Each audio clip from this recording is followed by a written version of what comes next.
What's up, everybody? Welcome back to the channel. So today we're doing things a little bit differently, as you can see. So first off, I got that quarantine haircut. My fiance went ahead and shaved my head bald. So yeah, let's go ahead and get into this video. So I'm in my home studio here.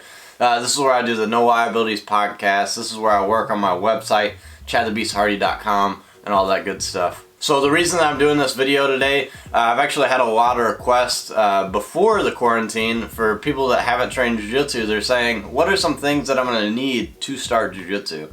So I'm going to go ahead and hook you all up with some things. That way you don't have to look online and do all this stuff. This is what you're going to need for Jiu-Jitsu. And again, some of these things are essential, like you have to have them. And there's other things that are just going to make your life a little bit easier. So at most academies, they're going to offer gi and no gi classes. So what I recommend is getting yourself two really nice gis. And the reason I recommend getting two gis, if you can afford more than two gis, like you see back here, I have about 6 gis here and then about 5 more in the closet because I like to keep them in rotation because I train a lot. If I wear that same gi over and over, a lot of times it wears that gi down really fast and you retain this nasty sweat smell in it. Even if you wash it, it just keeps that smell. And a lot of times you have to hang dry your gis. So if I train that morning and then I wash my gi, which you should, don't wear the same gi twice, and you have to hang dry it. And if you don't hang dry it, you end up going in there like this on high waters. So it's important to have that second gi if you plan on training morning and night. Or sometimes you just forget to wash that gi and you need another gi in rotation. So it's very important to have 2 gis. Never go to class with a sweaty gi. And if you go to my gym doing that, I kick you off the mat, right? So we don't want to spread ringworm, staph, and all that nasty stuff around. Another thing that you're going to need is no-gi gear. And when I say no-gi gear, what I mean by that is shorts and a rash guard. Now, you can train in a t-shirt, but it's extremely frustrating and annoying, and a lot of people can get their fingers caught up in your shirt and stuff like that. So go ahead and invest in a nice rash guard. There's all kinds of places that you can get this gear, and I'll talk about my gear a little later on in the video. But go ahead and get yourself a rash guard. And another thing that you really need is shorts without pockets, right? So you have to have shorts without pockets. If you have pockets on somebody's foot or their finger, something gets caught in those pockets, right? You can break it off. So you want to be careful with wearing shorts with pockets.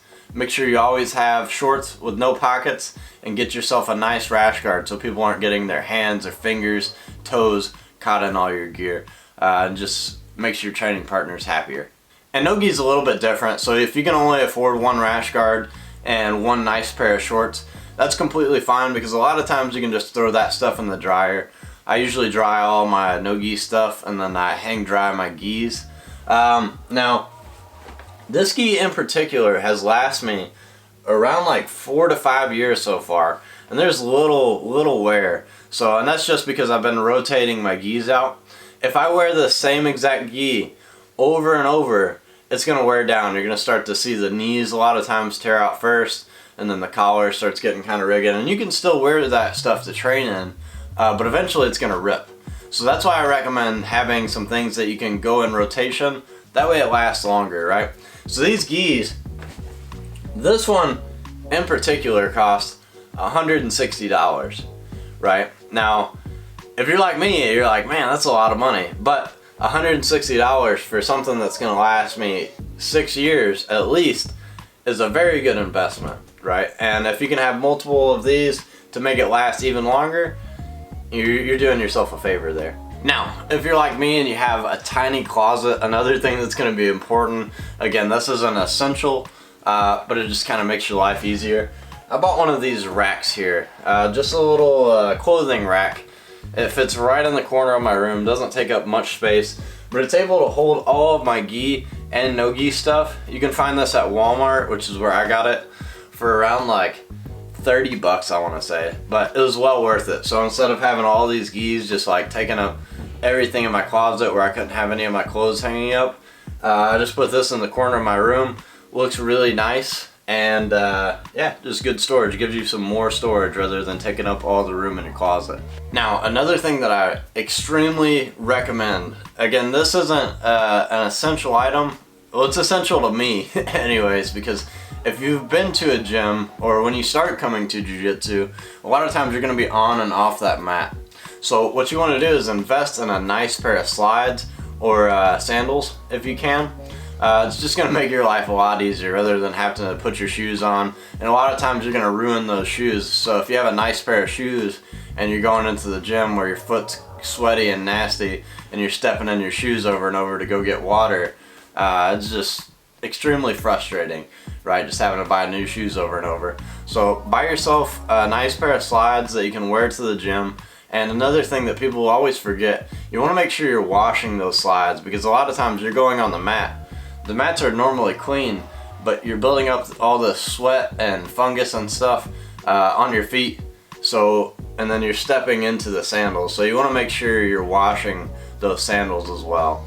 Normally I try to wash mine at least like once a week, or sometimes when I go to the gym I'll just take like a Clorox wipe and I'll wipe down my sandals. That way it's not just building up all the sweat and fungus and then your feet just stink really bad. So remember, you're going to be really close, your feet are going to be in people's face all the time. So I try to be courteous, take care of yourself, make sure you're washing your body, invest in some nice soap, invest in Clorox wipes, invest in washing your sandals. That way you don't have really stinky feet and put your feet in people's faces. Because I know from personal experience, people don't like rolling with people that are stinky and nasty. I don't like rolling with people that are stinky or nasty either. I mean, the reality of it is, you could give them staph infection, or you could give them ringworm, and you take their time away from the mat just by you not taking care of yourself. So make sure you invest in yourself. So another thing that's optional here is a mouthpiece. I personally don't wear a mouthpiece. I wore one when I was a kid when I had braces, just because it will completely destroy your gums if you don't wear a mouthpiece. Get you one of those gel mouthpieces, it'll do you good. I personally just don't like wearing a mouthpiece. Probably smart to invest in a mouthpiece, just because you'll end up like teeth like me, where your teeth are all pushed back after you paid all this money to get braces from white belts doing the spinning elbow of death on you. Another thing that you can invest in is a cup to protect your growing and stuff. I personally don't wear a cup just because tournaments don't allow me to wear a cup. But for training, you can wear the cup. Just be careful and look at the rule set of the tournament that you're going to, because some do allow cups, some don't. I just practice not wearing the cup just because in IBJJF they don't allow you to wear a cup, so that's why I don't wear one. So this one's kind of funny. If you've been doing Jiu-Jitsu for a while, you'll notice a lot of people with really nasty feet. They start getting like that athlete's foot and stuff like that. So it's important to invest in some antifungal creams. And this thing right here, the little pedicure thing, right? So you want to invest in one of these, because sometimes your feet are just going to get nasty, right? From putting on your sandals or your shoes all the time, and then being on the mat, being sweaty and stuff like that. A lot of people get this. It's really common when they start Jiu-Jitsu. They start building up this fungus on the feet.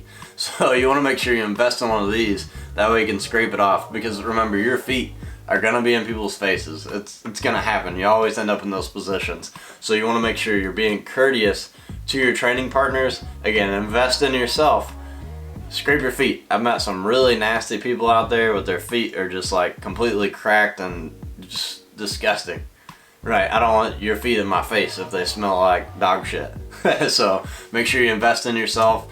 Buy some soap, buy one of these, buy some antifungal cream that's going to help you out. So that's the end of the video. I appreciate everybody for sticking with me here. If you stuck to the end of the video here, I'm going to go ahead and give you a discount code for 50% off my website.